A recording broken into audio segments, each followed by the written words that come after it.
16 of the BEBC BS Podcast. Guys, it's November 26th. And did we win last night? Oh, I asked that question all the way home. yeah, and kept rediscovering it. That was the surprise, the gift that kept on giving. I love the answer every time. Oh my gosh! And you know what that means? We ain't done yet. We ain't done yet. And as a famous old Allen coach, you know who you are. Kept saying, reminding me, teams to remember, not only play but they win in December. Win in December. Win. So thank you, Coach Westerberg. 2 thumbs up. Did you see, speaking of Westerberg, did you see his picture he posted the other day? No, with his wife? Yeah. Yeah. They went down and saw Kyler play in Houston. Yep. And did you see him? No. Has he got a beard? He's got a mustache. Oh my gosh. The 70s have returned. Way to go, Tom. Dude, long sideburns, mustache. It was Nice. Fleener had a great comment. I can't remember what it was, but it was so funny. It was just like, oh my Lord.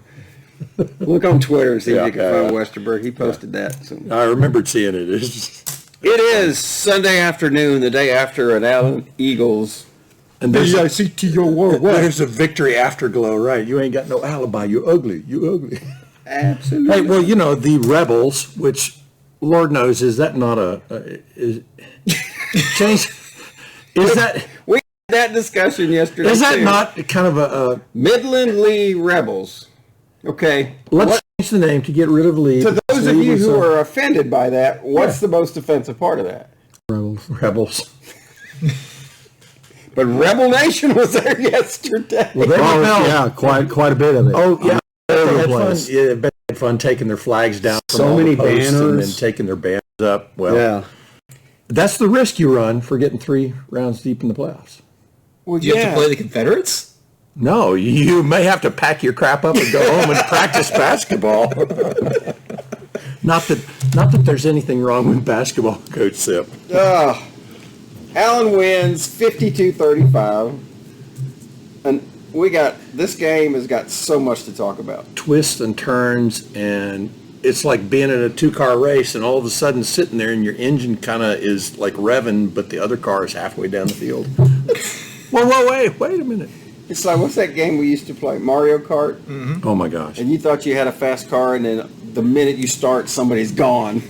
Mm-hmm. You're like, wait a minute, what just happened? And it's in some little colored cart, and it's And you spend the rest of the game trying to catch up, which is what Allen did, and then they wiped bye-bye. But we'll get into all that.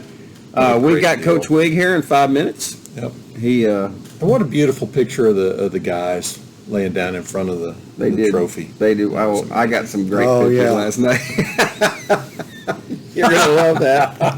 That was hilarious. You're gonna love these. Traveled out to Abilene, Shotwell Stadium, iconic, aging, old stadium. Been there a while. Been there a while. It was there. It was Abilene Christian University's stadium when I was in college there. And now here's a trivia question. That's the first playoff game I ever remember us playing there. Man, Catch me if I'm wrong. I don't think. Let me know if I don't you recall know. everyone. I don't recall Yeah. going out there. yeah, I don't know. Abilene. I don't know who would know that listens to this podcast, but if someone does know, it'd be interesting. There to know. may be some older, wiser folks out there that know. Again, we discussed that yesterday too. Allen doesn't play that many West Texas schools in the playoffs. Right. You know, a couple of years back in 2008, we played Permian. Right. We usually let the other teams knock them out in the first, second, Yeah, third played round. San Angelo Central. Yeah. But it's been a long time since they've played anybody in West Texas, so that may have been the first time they were there. If we hadn't won the or did the home and played San Angelo, that's probably where we would have played them.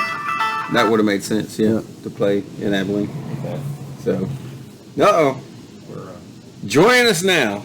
Yeah, we started. We're just about to. Okay, so let me put you on speaker. He can live. Joining us now is the 5th member of this company. No, buddy, you're on the air, brother. Hey, yay, Thad. Hey. What's going on?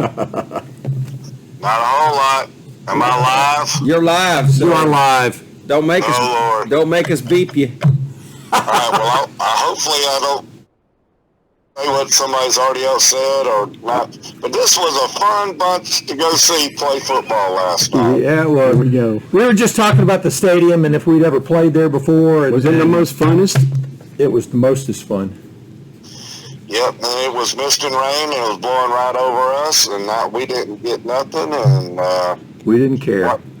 watched the team go down 14-0 and didn't panic and executed a well executed game plan. Let me say it that way. Yeah, once they got in gear for sure. Yep, when they got it in gear and did their thing, that was awesome to watch. But I just wanted to chime in and say congratulations to the Allen Eagles football team for going deeper than any other opponent in our district. Oh, that's a shot across Prosper's bow, which is well deserved. Yeah, a little proverbial thumb to the nose to the Prosper. Whatever they're Beagles. So I'm not going to say it. But, Oh, you can say it. We don't care. well, yeah, those people up there who were fortunate enough to be born into families that had land, and now they act like their poopy don't stink, but it does. As they roll out the basketballs and start preseason warm-ups and things of that nature, they can bask in our glory. There you go. There you go. I'm sure they share our joy. Yes, but when y'all talk to Coach Wig, let him know how proud I am of him and the staff and the boys for their hard work and enjoyed the fruits of their labor. But we might want to petition the UIL to see if we can add an extra defender this week so we can have 12 guys to help guard all that speed that they got out there. So Speed. yeah, Speed kills, man. They loaded. North Crowley Yep. speed demons. All I right. think that's what they're called. I'm not sure. We'll let them know. All right, sir. Well, we appreciate the call. And you guys enjoy and have a good podcast, and I look forward to hearing it. All right, buddy. We'll talk soon. Awesome. All right, Thanks, take Thad. care. Later. Bye. As Thad hangs up. Yeah, Thad was really excited to be able to go. It just worked out. We were passing by his location, so absolutely Yeah, glad just thumb he out. could We were make like, hey, you want to go to a Yeah. football game? it. Let's go.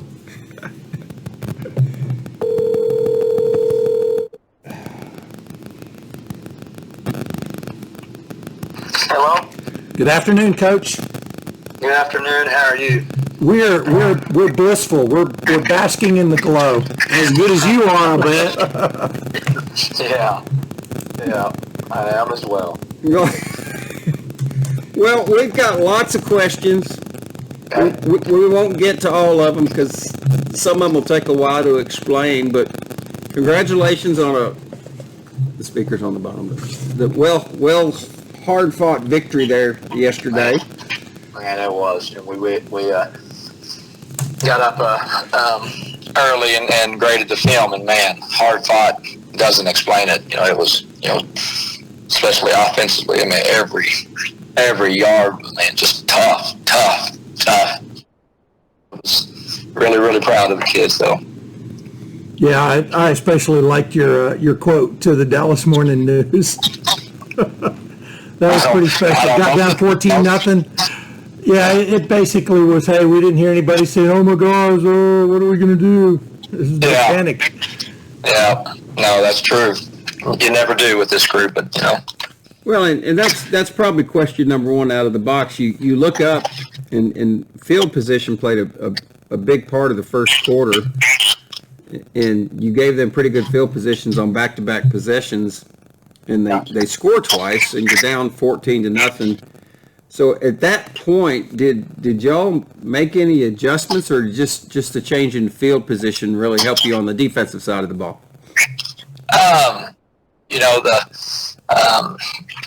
You're constantly every series, you're tweaking a little something here or there, but a lot of it is also you're just adjusting to the speed of the game or adjusting to what they're doing, on both sides. you're starting to settle in, you're starting to figure things out, so it's a combination of all those things. But early on I had the blunder of someone not stepping up like they were supposed to on a punt. Then we have a punt that we miss and just doesn't travel very far, and then after that, the defense came up with a stop, I guess the third possession, and offense was able to find a little breathing room and gain a yard here or there and start to move the chains, and which it's just it didn't like it got easier or things changed. It was just the creases were few and far between and very, very tight to find, but they just kept finding a way to find them. Well, go ahead. Well, I was just going to say, yeah, that's a tribute to the defense. Held them scoreless for the second quarter, after the 2 scores in the first quarter. And you guys rattled off 16 points, which was awesome to go into halftime with a lead. Any particular halftime message that you had for the kids? It was the same message that we were saying, on the bench the whole entire time is in which the same message we preached, again, going back to last December, is that it's, every second is a new second, every day is a new day, every play is a new play, and this team has bought in. Again, I can't say enough about the leadership of this team. When you talk about what leadership is supposed to look like, it's all over this team. Again, they don't worry about what's going on. They don't worry about the good, the bad, the indifferent, who's getting credit for what stats look like, how wins occur. It's just a matter of trying to go out there and battle, and they get off the field and they're going to go and they're going to try to regroup and be better the next time they step on the field. And we go in at halftime, and we don't harp on a score, whether you're up or down at halftime. It's what do we want to do to be better this next drive that we step on the field, and when we get off that drive and we go back to the bench, it's what are we going to do to be better the next drive. It's just that same message that they buy into and they believe in, and they do that. They continue to go out there and and just compete. And it's again, my daughter said, "Well, we spanked them." I said, "Julia, you were at the game. We did not spank that football team." And she said, "Oh no, we won by 17 points." I said, "Those are different words. we won by whatever we won by, but that thing was." At least in my mind, until there was about 3 seconds left. I think when we flipped their receiver and he didn't go out of bounds, and there was 4 seconds left as they wound the clock. That's when I was like, okay, take a breath. It's probably over now. But until that moment, you're like, gosh. I mean, it's because both sides. They could. And 28 did, he kept hitting the crease. He, right about the time you think, I said, all right, there's no way they'll score twice on us. And then they go 75 yards in 2 plays, and then you say, okay, we're probably going to have to go find a way to score again. How on earth are we going to do that? And then you go no yards, and then find a little crease and go, a big explosive play yourself. So it's just a really good football game, I thought. Well, one of the things, and again, I look at stats afterwards. One of the things I really like about this team, especially yesterday, you had 9 different players that hit the stat sheet, either rushing the ball or receiving on that, and just like you said, it's a team concept, and to have 9 different guys that contributed on the offensive side of the ball is really something cool. Yeah, no, it is. It is, and it's. And again, I mean, if you're ever at practice and watch them, they're gonna prepare as though every play is designed for them, and they're gonna go out there and play as though every play is designed for them, and they know that they're gonna prepare like that for 2 hours a day, and they're gonna step on the field, and there's probably gonna be one that's designed for them, but you're not gonna see a change in the way they play, a change in the way they perform their effort, and when that one comes, they're gonna expect themselves as we're gonna expect them to make the play, and.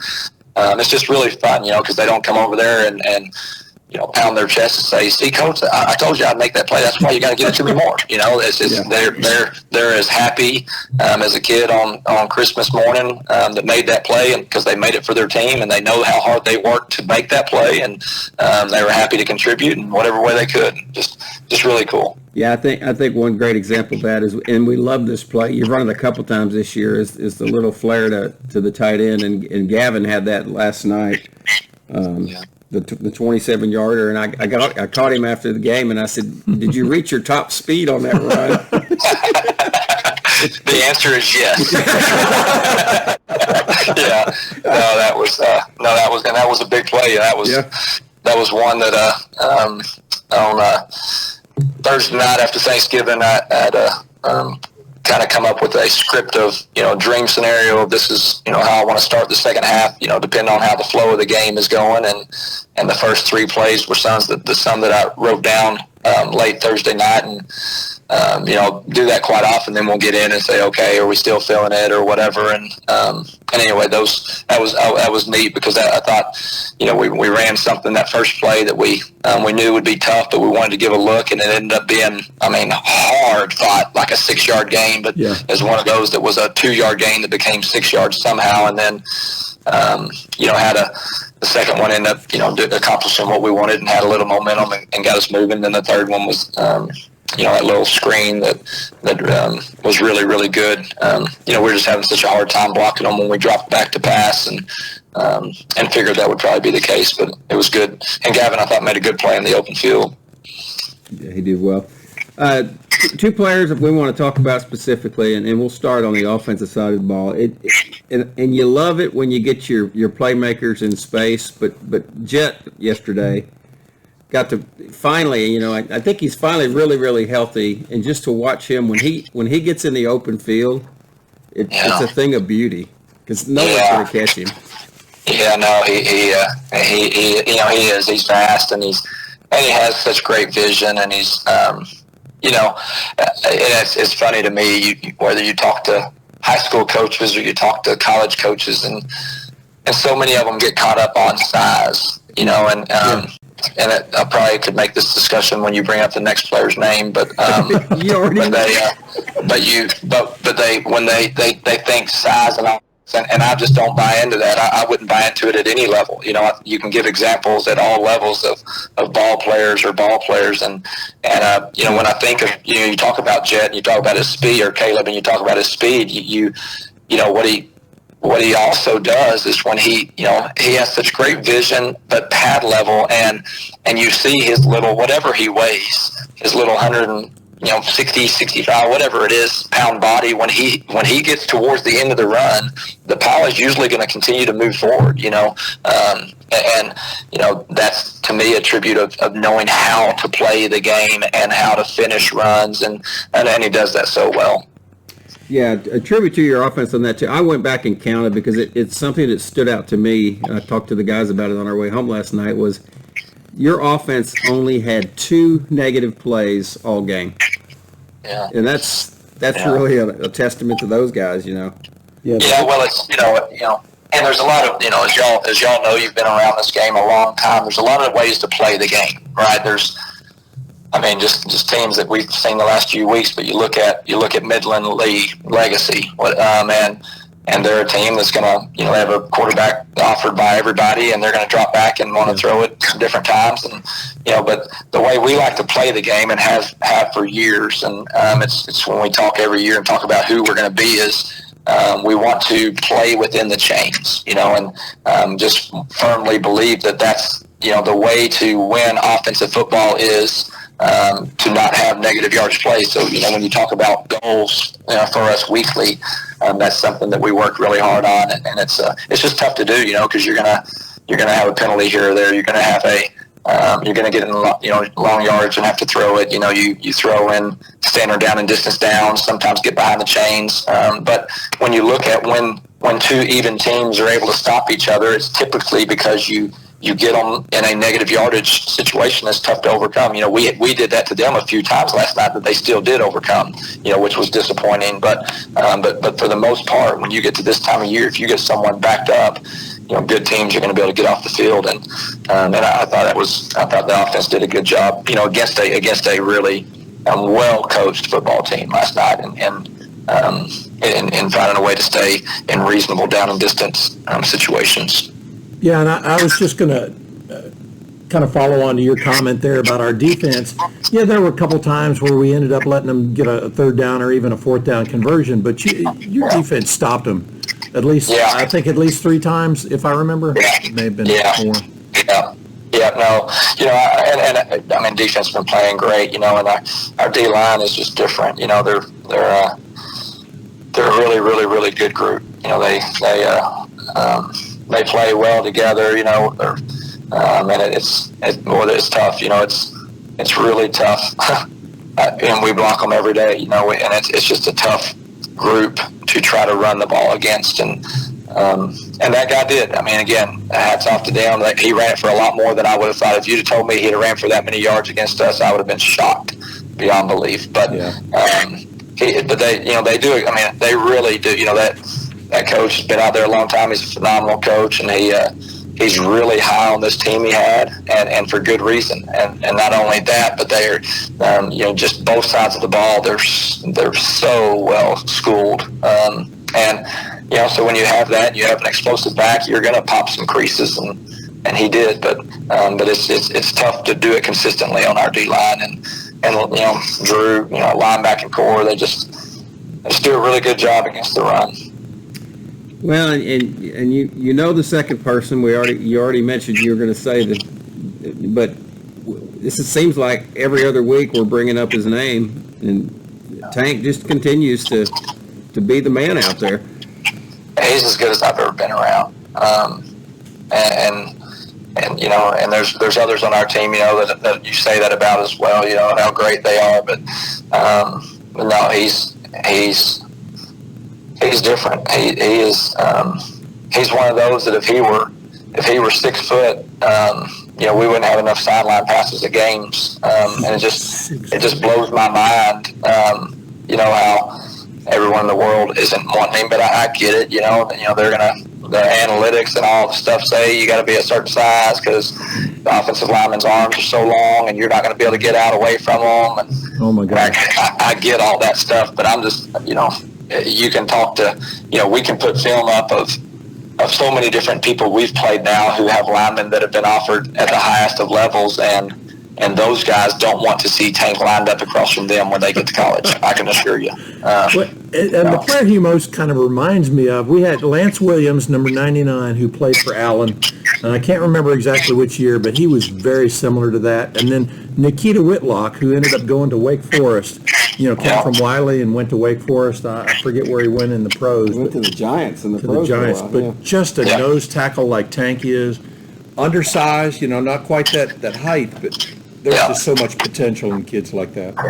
No doubt, and he, such a neat kid too. He's in the weight room, he's so strong, so strong, but he just understands calf level, and he understands controlling his body, and so you could do a drill tape of how to play defensive tackle nose and show what he does just naturally. I mean, even last year, I remember you go after games and people, that's who they would ask about. Man, what about that number 4? He's different, and he is. He's just a really, really special football player. He's fun to watch. Yeah, and to spread it around a little bit, have you got some just a couple less I guess noted or a little bit more unsung players that kind of stepped up? We don't want to leave anybody out, and it's hard, but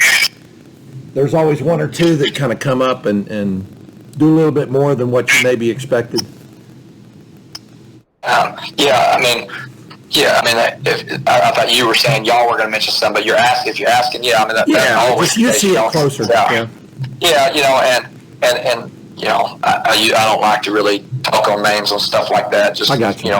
For leaving it out, but certainly that there's, and I think it just goes back to this team,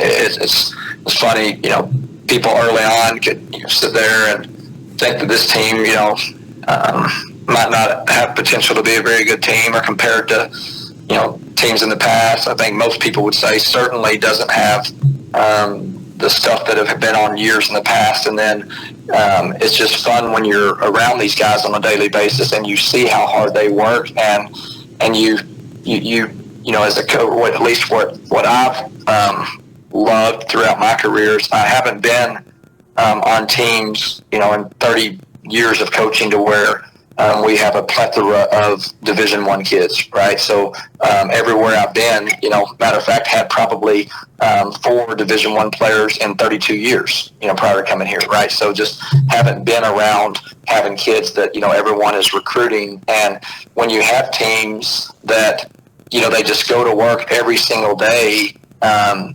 they understand that they're a part of the greatest team sport that exists, which is football, right? That it's not a one-person game. And, you know, and when they start to do that, then you start to really understand that guys can really start to shine when they understand and execute their role, right? And I think back to who was the old cornerback for the Cowboy? Was it Larry Brown, or who was the one that had all those interceptions in that Super Bowl? Yeah, it was Larry Brown. Yep. Yeah, Larry Brown, you know, and all of a sudden after that, and I might be making this up now, but I feel like after that he got this huge contract somewhere else, which probably was a waste of money because he probably wasn't worthy of that money, but he had a big-time game at the highest stage, so he goes and gets a lot of money, and probably more of what it was he was a player that did his job exactly right in that team, and they were probably, I don't know if Dion was on that team, probably because they were throwing away from him, you know, but there's a lot of things like that with this team, that you have guys that being recruited by Alabama right now, but they go out there, and then all of a sudden you're watching them play and grow and mature and develop, from offensive linemen to offensive skill to other defensive linemen, linebackers, defensive backs, all over the field, special team areas that people are really starting to shine. And it's just because they're playing with a lot of confidence. They're getting better daily, but they also understand where they fit. You know, they understand their role, and they understand that by doing their role right, that they are a part of greatness. And it's really neat when, you know, a full stadium of people can see that and they shine in their role. But it's not just one or two to me. It's countless guys doing that. Well, it doesn't get easy this time of year, and certainly Saturday is not going to be any easy chore for either team. I'm going to say that, but undefeated North Crowley is your next task. So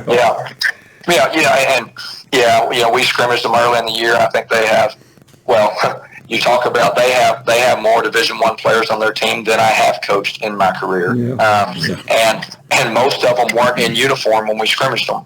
They were standing in street clothes on the side for either coming back from injuries or for whatever reason, you know. But they're a very good football team. Their coach, you know, I've known him for a while. He's a really good guy and does a great job, and they're going to be really good for a long time down there too. You know, they've made some changes to facilities, and kids in that area that used to leave there are now coming in there, and he's going to be sitting on a gold mine for a while. But the good thing, again, you go back to football being the greatest team sport, and getting to this time of year, what you know, whether we're playing Louisville or playing Arlington Martin or we're playing Midland Legacy or we're playing North Crowley, we know that we're not going to roll off the bus and somebody hand us a gold ball, and we certainly know that we're not going to carry the gold ball and present it to North Crowley before the game. I mean, we're going to be preparing this weekend, and we're going to have a great week of practice, and we're going to go out there and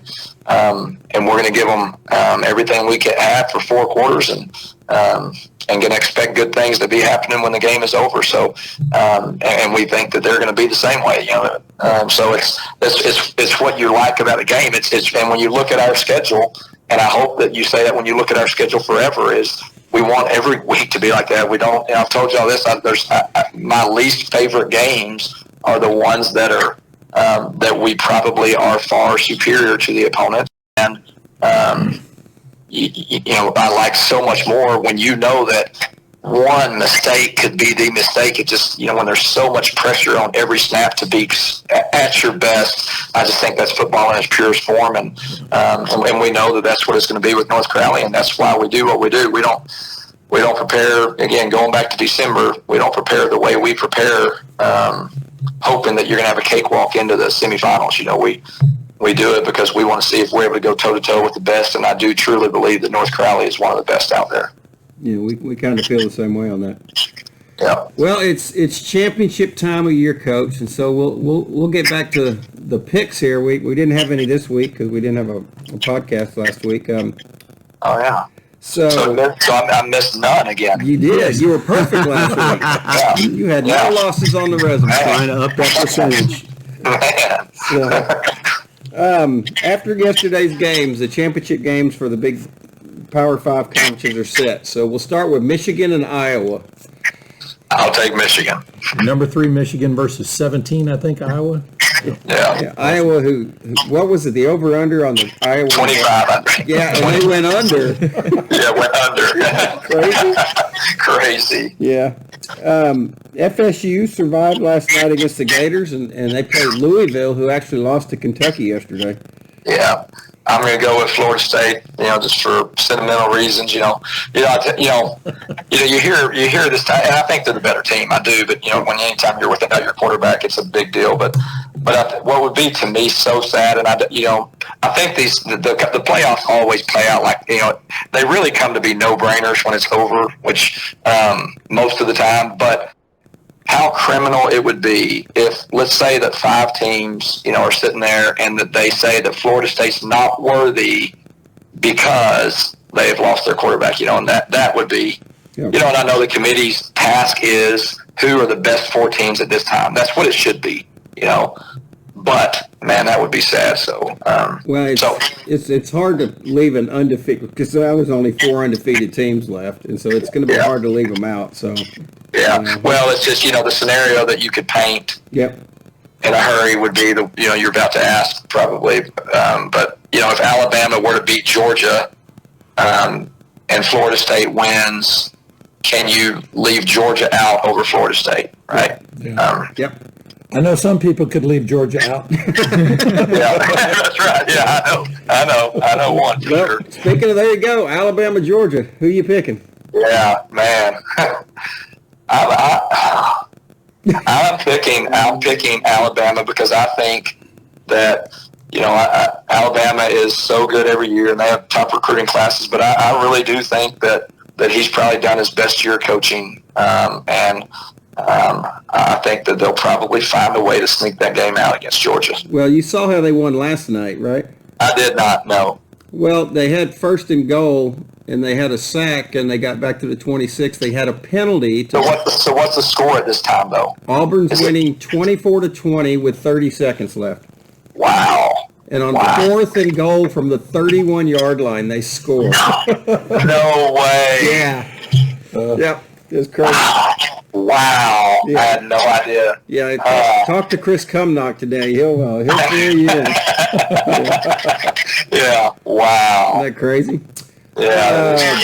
In the Pac-12, you have Washington and Oregon in a rematch. Yeah. Yeah, I'm taking Oregon. All right. I think they're really, really, really hot. Okay. And then finally, Texas and Oklahoma State. Texas. That's yeah. awesome. And Oklahoma State's another team that, again, 2 years ago I followed a lot, and it seems like what they're doing is similar to that. And they're a team that and what I really like about them is, when we think of him, he used to be spread it out all over. He was throwing the ball when throwing wasn't the most popular thing even in the world, and he is one that's really changed, and they live between the chains. It's hard to get them in bad, down and distant situations. But when you face a team that's going to be a whole lot more talented than you in Texas, you just got to find a way to keep them from scoring, or you get behind, and now if you have to try to play their game, it's tough, and they're in trouble against Texas, I'm afraid. Yeah, I really wish, just for the sport, I really wish that Oklahoma I wish, BYU would have beat Oklahoma State, so Oklahoma could have played in it, because I think the Texas OU game would have been a really, really, really good rematch. Oh, yeah.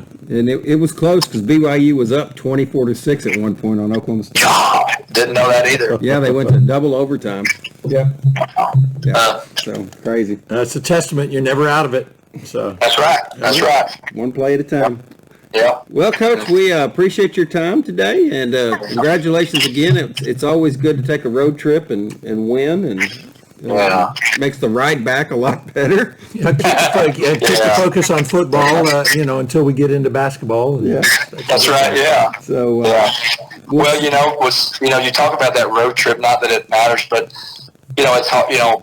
It's always hard building your non-district schedule, finding games, and C.E. King, who we played, they're part of that classic. I know y'all know more about it, but even though it's the second game, it's still tied into that in a way, right? So they come here both years. Well, that coach, wanted to keep playing, but didn't want to do that. He didn't want to keep coming. And I was like, gosh, I don't want to do that week 3. That's such a long trip. But I really have changed over this week. I think it's important for our program to do that in non-district, so that you know what it's like, because when your furthest trip is 40 minutes, it's a big difference, so there's merit to and that's, that coach at Midland Legacy, he wanted to flip home and home and win it because he knew that they travel 5 hours. That's nothing new to them. To us, that's a big deal. Yeah. And I agree with them, like to them, they'll go and they spend the night in a non-district game on a regular basis just because the trip is so long. And that's something that you need to practice, because you can get thrown into it in the most meaningful times. And if it's the first time like us, the first time that this group had gone on a 3-hour trip was in a very meaningful game. So there's certainly merit in non-district to schedule that. And I just hate it because to me, high school football is a community event, and anytime you're a long way away, then less of your community is going to be involved in it. Yeah. We'll vote on it and let you know. Thank you. Well, and just a note, I can't remember that we have ever done a home and home with a distant team like that. No. Yeah. Well, it's a coin toss. You have to win a coin toss to avoid it. So. Well, and in the playoffs is a lot different than, in the playoffs is a lot different than, like non-district. Yeah. So when y'all win state, I think you can do anything you want. Yeah. Well, Coach, we do appreciate your time again. Thanks for filling us in on all the gaps that we needed filled in on. And well, thank y'all. Thank you again, and hope y'all had a wonderful Thanksgiving. Thank you, Coach. We'll see you Saturday. Okay, we'll see you guys. All right, later. Uncharted territory right there. It's like, oh, geez. Is he telling us we're going somewhere? There's a little puckering going on over here. It's like, okay, I'm really impressed with the job the coaches have done of getting every ounce of talent out of the kids. Yeah. All of the coaches. Putting them in a situation where, they can thrive and do well and not worry about being down 2 scores. Get the best out of all of them, and he's really pulled that team together as a really powerful type group of leaders all in one. So awesome job. All the coaches, just awesome job. They've done well. Yeah, they have. It's a gravy train now for all of us. Yeah. We could mention them all, but they're all fantastic. Glad to have all of them. It's seems like a good crew. Each one kind of fills a little void, from Gonzo to to Coach Hargis to Coach Wig. It's a good forgot group. to ask him if A&M was calling. Oh yeah. You don't want any part of that mess. Yep. Coach. Yep. Get the guaranteed money, Coach, when you go to A&M. For real. That'd be the only reason. This is episode 116 of the BEBC BS Podcast. Machine here. BS. The 116th game in the history of Allen Eagle football was the last game of the season in 1971. The Eagles going into the game are 2-4-3. 2-4-3. Oh, I can't wait until we're done with that season, because those 3 ties. Ties aren't part of it anymore. yeah, this is the season. The last game of the season. They get to take on the Wiley Pirates. Wide awake Wiley. Yeah. Amo. And they lose 41-0. Oh, Ouch. So you go back 2-5-3. 2-5-3. Ouch. Ends the season in 1971. Owie, owie, owie. To get to the 116th victory in the history of Allen Eagle football, you have to go. The 115th victory was the last game of the 81 season, a 47-0 win over Quinlan Ford. They opened the season 1982 against Midlothian, and they lose 14-3.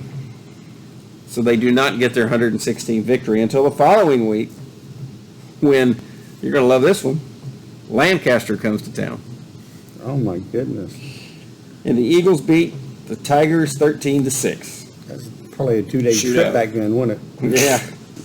So they go to 1-1 on the season in 1982. Speaking of Lancaster, some of us got in the car Friday night and drove over to Birdville ISD and watched the Forney Jackrabbits take on the Richland Royals. It was a tough-fought battle, but the Jackrabbits, man, they pressed the accelerator and they were gone. Our buddy Coach Fleener and his gang, he's got a team over there, and they are going to play Lancaster, who district bunkmate, who they beat 21-20 earlier in the year. It's going to be a good game. That game's going to be Friday night Ooh, I'm available. in Friday. Rockwall. FYI, we'll see who might want to be able to Make a road trip to make a Rockwall. road trip to Rockwall. I've never been in that stadium. Have you ever been in that stadium? Only way I'm going is coming It's back not with the a it's helmet. not the old Rockwall Stadium. It's Yeah. the new one. It's the new one. Well, new. It's been there a while. Yeah, it's been there a while. It's right there on. Well, isn't that where we went and saw 205, Heath and Mesquite play? No, that's No. where we went and watched Mesquite play Heath. Yeah, it was. Was it in Yeah. Rockwall? Yeah. Oh, it was. sorry. Yeah. Turned around. Yeah.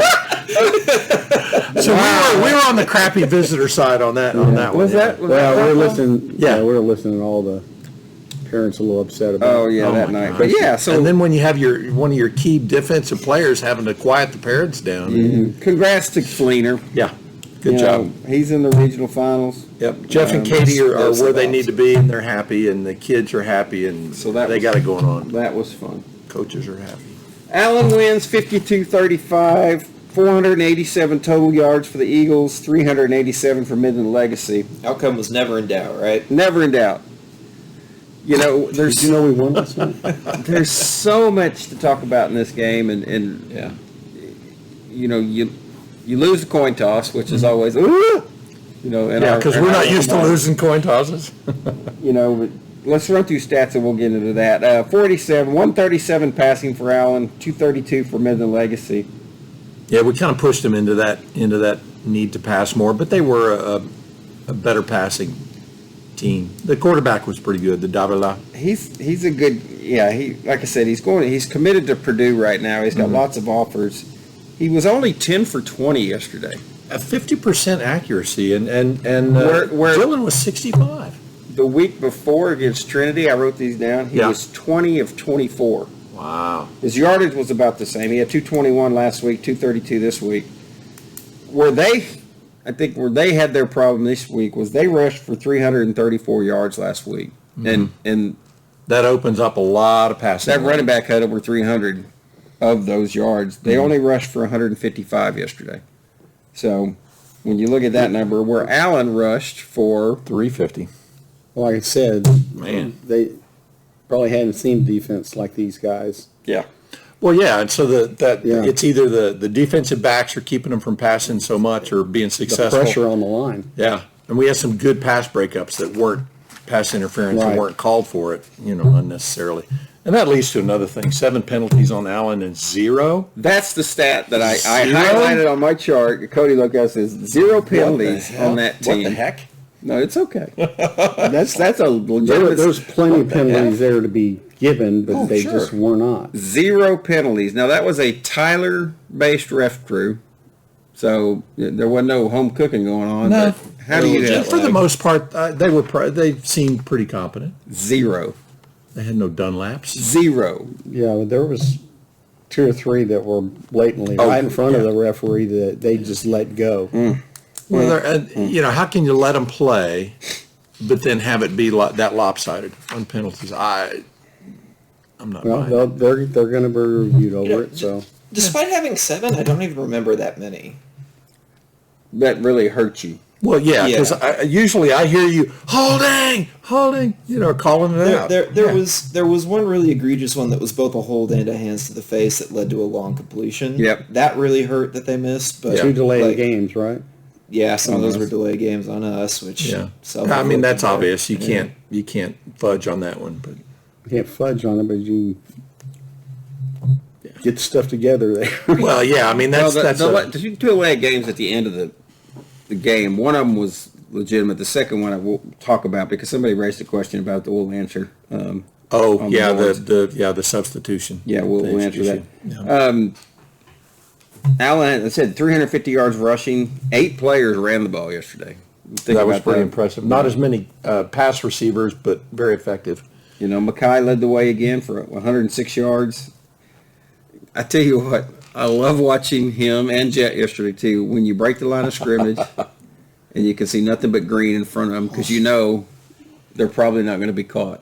Yeah. Well, what was good about that sweep was, they get so much momentum going one way or the other that he can stop on a dime and turn backwards. Yeah. Slightest crease. Yeah, And, he can. and, and they miss him totally. Yep. Mackay had 106. Jet had 77. Donnell had 71. Q had 40 out of the Wildcat formation.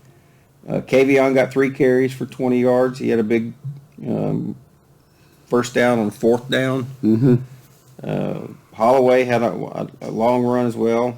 So everybody pitched in yesterday. And when you do that, I kind of like it with this team that, you're not, the other teams aren't so focused on trying to take away one player because you got 8 or 9 more that are going to be there. And Mackay had so many 2nd, 3rd, and 4th, and 5th efforts, that he just would squirm his way out of and just get more and Well, more that's yards. like what Coach was saying. For his size. Yeah, Go ahead, good.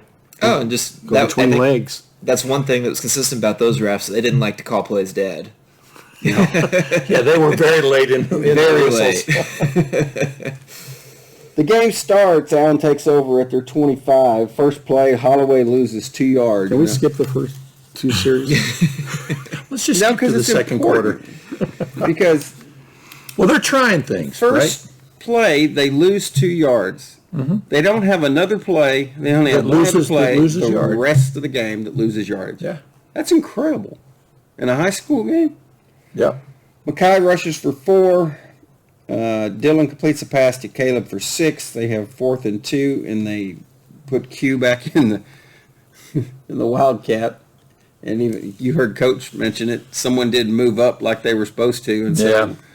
Mackay got the ball off the. I guess it went off his back. So he's lucky it didn't hit him in the butt, but Q punted it and it went off his back. It was Ouch. a minus 1 yard punt. Yeah. The butt punt. The butt punt. So they will forever be known for that. So after one series, you've turned the ball over to Legacy at your own 32-yard line. Their running back, Damian Johnson, who is very good, Yeah. rushed for 4. Quarterback was sacked for 6. He threw an incomplete pass, and this is one of the situations Coach talked about where you had him in 4th and a very long situation. This was 4th and 12. Yeah.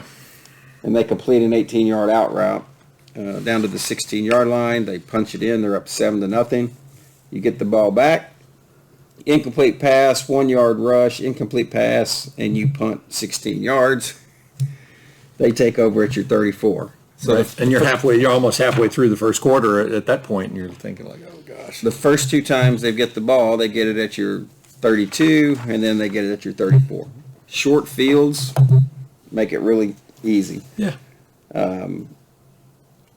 Johnson rushes for 1, quarterback rushes for 6, Johnson for 1, and then Johnson breaks a 26-yard touchdown. You're halfway through and you're down 14-0. You're like, Coach says, no panic. Yeah. No, we don't worry about it. You got to focus on the next series. So they get the ball back on 1st and 10 from their 42. Amir rushes for 5. Caleb rushes for 4. On 3rd down, Mackay rushes for 4 yards and fumbles. And that's one of the things I noticed early in the game was when we'd run the ball in the middle, we would let their end come loose. And he was crashing so hard. And he got to Mackay on that. And as he's coming around, he grabs him and he grabs his arm. It pops the ball out. The ball right out. Midland recovers it. And here's where things begin to change a little bit. Yeah, at the Midland Lee 45. Yep. Yeah. So quarterback sack for 6, they rush for 3, and they punt. So you have your first stop. So before you begin this, there's 2:53 left in the first quarter. You've had the ball 3 times, and you've gained 22 yards. Ouch. It's the equivalent of doing the burnout before the drag race, right? Okay, you got your tires warmed up. Let's go, boys. You're like, okay, guys. Now the defense does their job, and so you take over at the 20, and things start happening. You go Mackay for 1, Donnell rushes for 13, Chapman rushes for 2, Mackay rushes for 3. On 3rd and 5, they complete a pass to Donnell for 4. Well, and this is exactly why we don't do the guess how many plays before they score thing that we'd used to do with Kyler. You could do it with one hand and be pretty doggone accurate, but when they're running a 17-play drive like this drive, it's dominating from a clock standpoint, but And it wears out the other defense. So they have 4th and 1 from the 40, their own 43. They hand off to Sibley, and he goes for 18. Yeah. Huge play. Next play, Dylan goes to Donnell for 6. Mackay rushes for 1 on 3rd and 3. Holloway runs for 19. Down to the 13-yard line, Mackay rushes for 2. You have an incomplete pass, and then Dylan completes the pass to Mackay for 10 down to the 1. You get a penalty for 5, and then Q rushes it in out of the Wildcat. Yeah. And now you have 170 yards total offense, where you had 22. Yeah. And while Coach doesn't like to mention players, we're very fine mentioning players. It was good seeing Kavion, get out there and get some more carries, and he had a big long, like 17, 18-yard rush on that series. So it's good to see him spreading it around, right? And we talked about coaches and adjustments they made. If you remember, last week, Martin had watched the film against Louisville, and so when Jet starts returning kickoffs for a long, they start pooch kicking it. And Reed Nicholson was playing the up back over on the left side of the formation. Well, what did coaches do this week? Yeah. They stick Sibley over there. Yeah. Now, nothing against Reed Nicholson. He's a great kid. But when you're talking about explosive players, you want to have your most explosive players out there ready to make it. Yeah. And they kept kicking it to Sibley, and I'm like, y'all are going to regret this at one point. It didn't happen, but it will happen. Yeah, it will. Continues. So the Eagles claw. How you like that? Back to within 14-7. Midland League takes off. They're 25. They rush. Oh, yeah. It's hard. Well, because the Dallas Morning News has them as Midland League. So it's hard. Old habits are hard to break. They are. They rush for 1, they rush for 0, and the quarterback sacked for 6 yards. They punt. Allen takes over at the 23. Donnell takes a sweep and goes 47 yards. Number 11. Due to the 30. Go, brother. You got a pass to Q for 7, a pass to Q for 4, and then you get a pass to Caleb for 14 down to the 5, and then Mackay rushes it in. Yep. So your first 3 drives netted you 22 yards. Your next 2 netted you 162. And you missed the extra point. Quirky play that was. It almost turned into the Keystone Cops out there. Who's got the ball? I don't know. Well, they made it up on a subsequent, in quite spectacular fashion. Yeah, that was really creative. 14-13 with 2:21 remaining. Lee gets the ball. I did it again. Legacy gets the ball. The Rebels. Just call them The Rebels. The Rebs get the ball. Tommy Johnson, he breaks for 26 yards to the Eagle 49, and then they go 3 yards, 2 yards, 3 yards. They go for it on 4th down, and their stud running back gets stopped. So you have a 4th down stop. You take over at your own 41-yard line. And even though that didn't turn into points, it's okay. You kept them from scoring. It didn't. They had to punt, but finally, How long was that one? 46 yards. Yeah. A 46-yard punt out of Allen special team. So, Yeah. Reed, Do it. congratulations, Yeah, brother. do that again. Puts them down to the 8-yard line. They rush for 7. They rush for 1. There's a timeout, and then he throws an incomplete pass, so they have to punt, and they get only a 29-yard punt. So Allen takes over with 1:29 left. Which is plenty of time to drive down and score, whether you're doing a field goal or a At the touchdown. Lee 45. And we all about fell out of our stadium seats because on 1st down, they actually throw a slant to Q that goes for 26 yards across the middle of the field. That was so nice to see. Wasn't that pretty? We've only been calling for it forever. Yeah, so they get it, and they get 26 yards. If an incomplete pass, Q rushes for 4. They have another incomplete pass, but they kick a 32-yard field goal with 27 seconds left in the half. They go up for the first time, 16-14. Yeah. And they never well, they did trail again. I shouldn't say that. But we all unclench a little in that moment. We did. You're Yeah. like, you take a deep breath because, okay, they figured something out on defense. The offense has scored on 3 of the last 4 possessions. So you're on a roll there. You're like, okay, this is good. Yeah. Yeah, and they're responding. They're responding to their touchdowns. They're getting a touchdown back, which is what Which needs is to happen. something we all, as all fans need to keep in mind, especially coming this week, because you're playing a very good team this week. And this Very good team. This same thing could happen. Yeah. They got ahead of Prosper 21 21-0. And never look back. Yeah. And Prosper scored 1. Prosper wasn't able to, but this could happen where you're down 14-0 to this team to a very good North Crowley team in a heartbeat. So patience, Yep. let it play out, see what the boys are able to do. You're up 16-14 at half. Legacy gets the ball to start the half. They rush for 3, and then they hit a 69-yard pass across the middle Yeah, that hurts. for a touchdown, and they go up 21-16. You go, okay, guys, here we go. Allen gets the ball back. Sibley returned that kickoff. They kicked it short, and he returned it 13 yards. So you're at your own 45. So, okay, you don't want to kick deep. Fine, you give up field position, and you start at the 45. Chapman hits Caleb for 10. We talked about this play with Coach. He hits Gavin Akins on that little tight end screen for 27. You're down to the 18-yard line in 2 plays. You're like, Dang. 3 plays.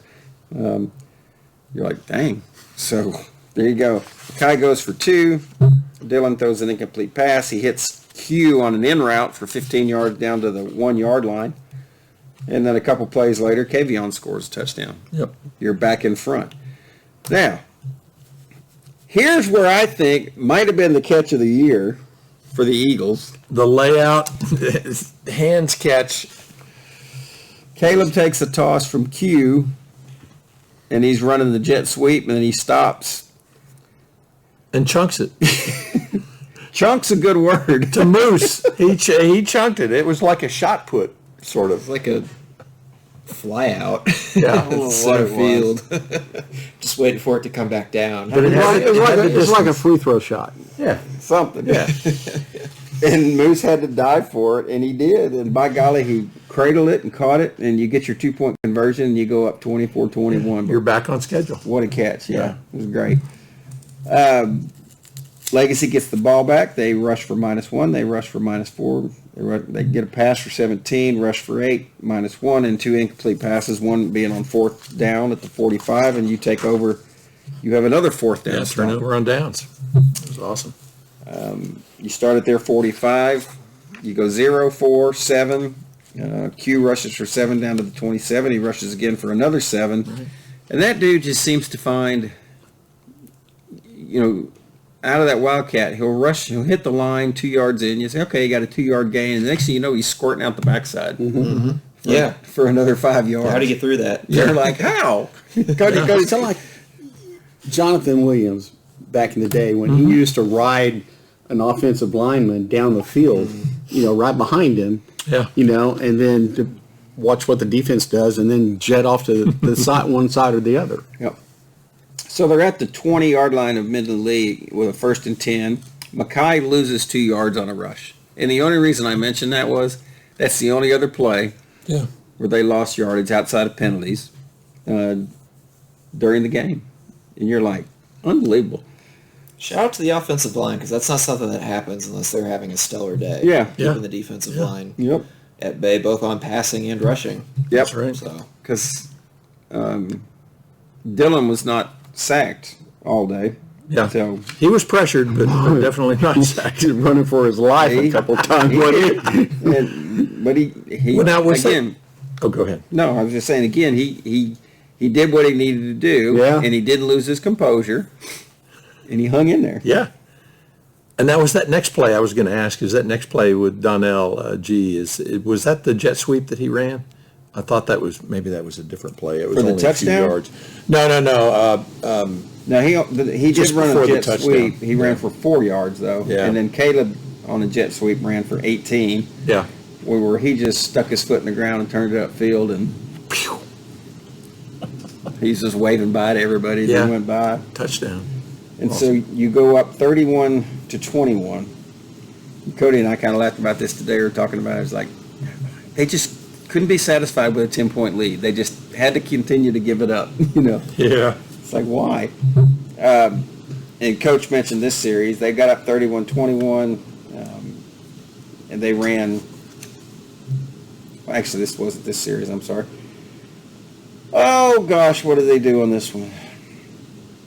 He completed, the Jordan Williams, number 18, that tight end, where there was a missed tackle when he caught it.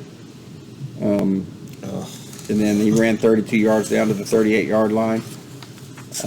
Got down to the 13, and then on 2nd and goal, there was an offside penalty that moved it from the 8 to the 3.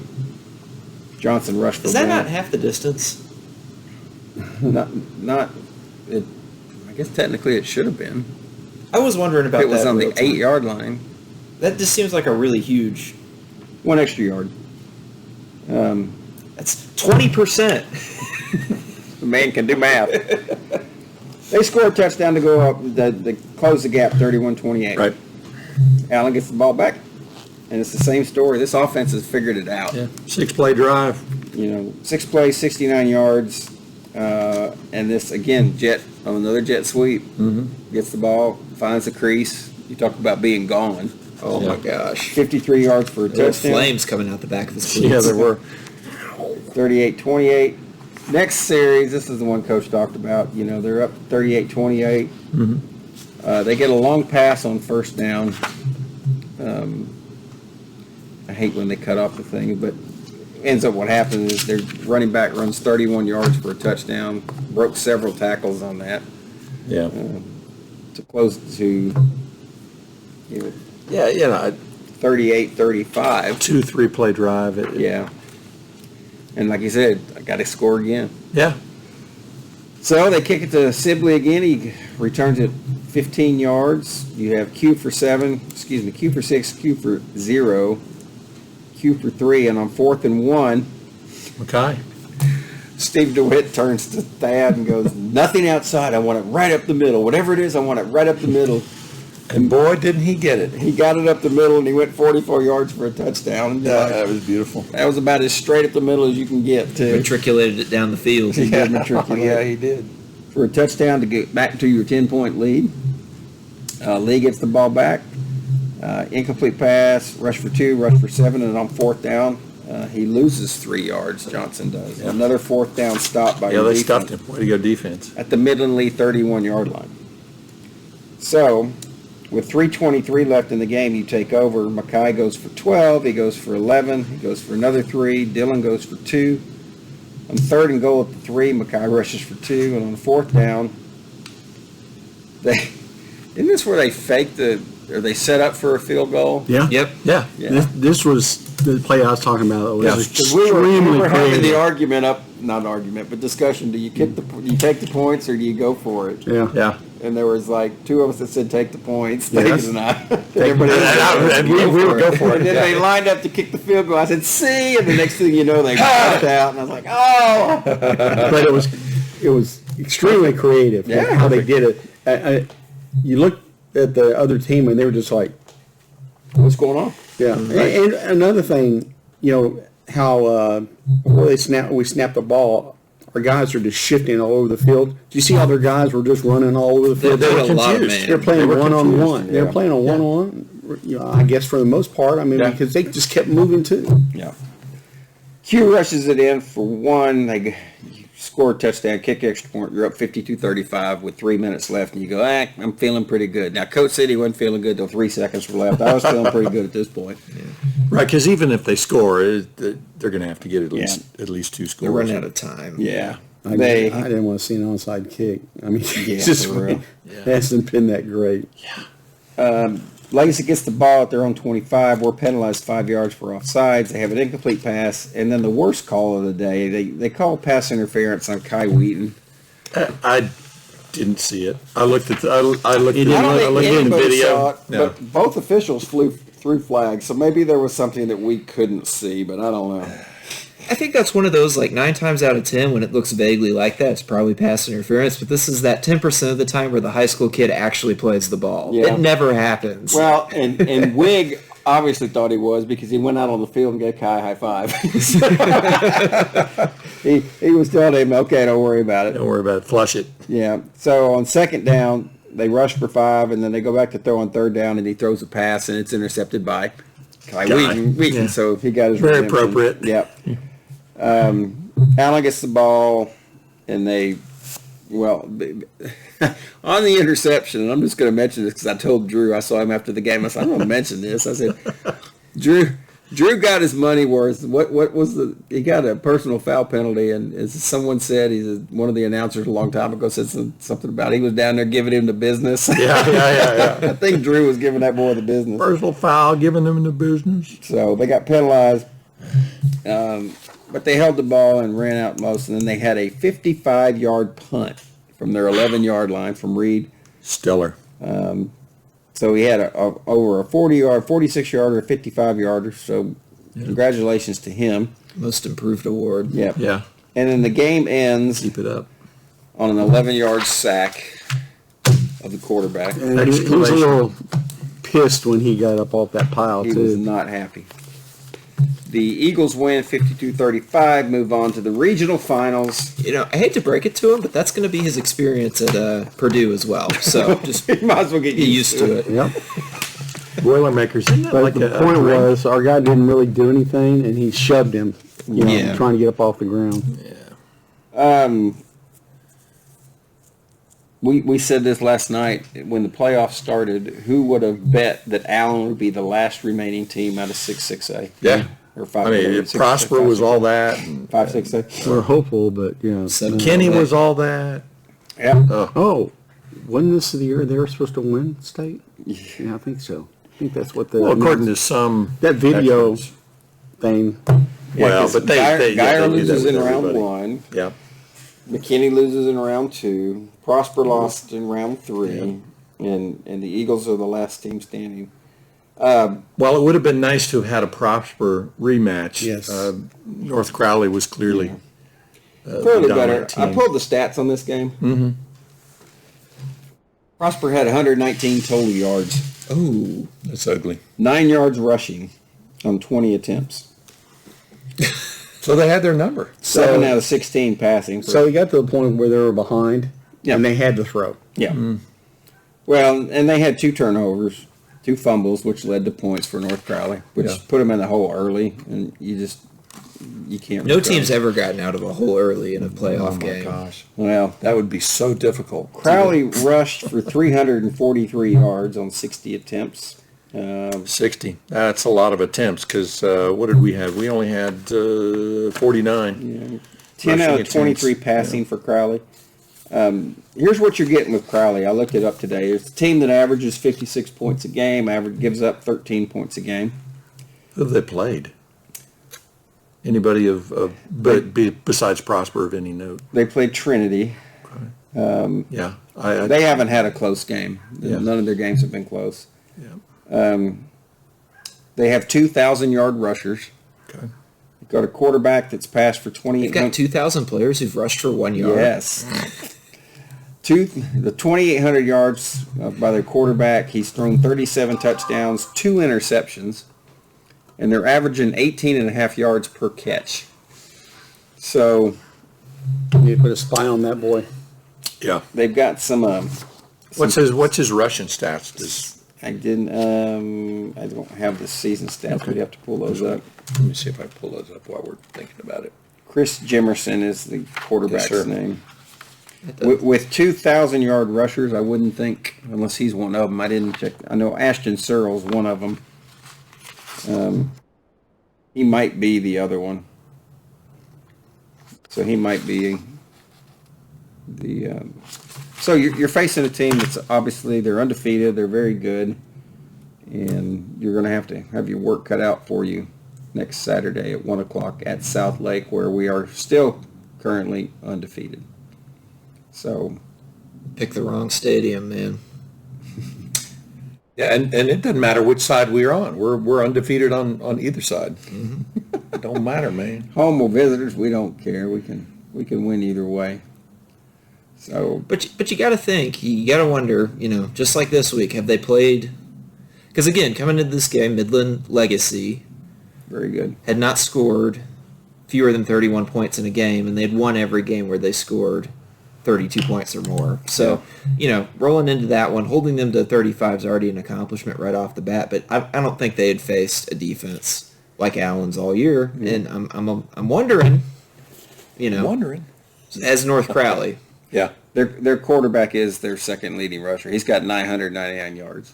So you need to spy on him. Yeah. So you got a running back that's run for 1,511. Quarterback's 999. You got another running back that's run for 612.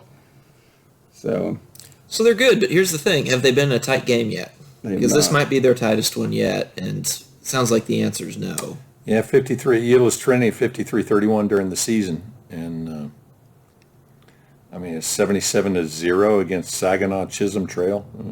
Crowley 56-21. Yeah, it's Keller 42-26. they played a couple Arlington schools in the. They played Lovejoy. They beat Lovejoy 43-20. Okay, that's an accomplishment. That's a good one. That's a Now good the one. Arlington schools are awful because Fort Worth, Paschal, Trinity, Boswell, Weatherford, LD Bell, Saginaw Chisholm Trail, Crowley, Keller. Keller scored 26 on them. That's the Permian scored 10. Prosper scored 7. So they're not anybody to be taken lightly. I think it's the fair thing to say here. So And we know Allen by 40. coaches are getting them prepped. And let's hope so. I'm sure there's going to be a few wrinkles too, because, and one of the things I didn't ask the coach, which I kind of wanted to, was Should we call him back? no, let's not.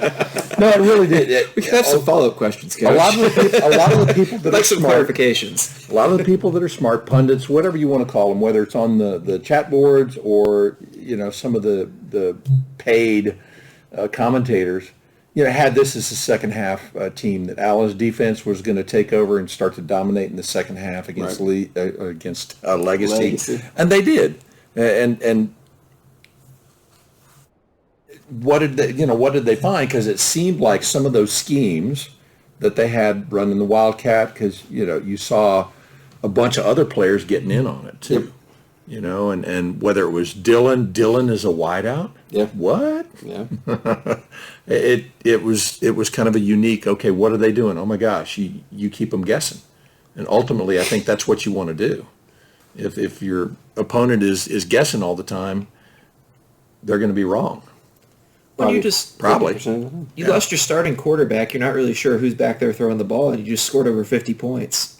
in the playoff That's game. what amazed me yesterday was the Yeah. fact that they were able to.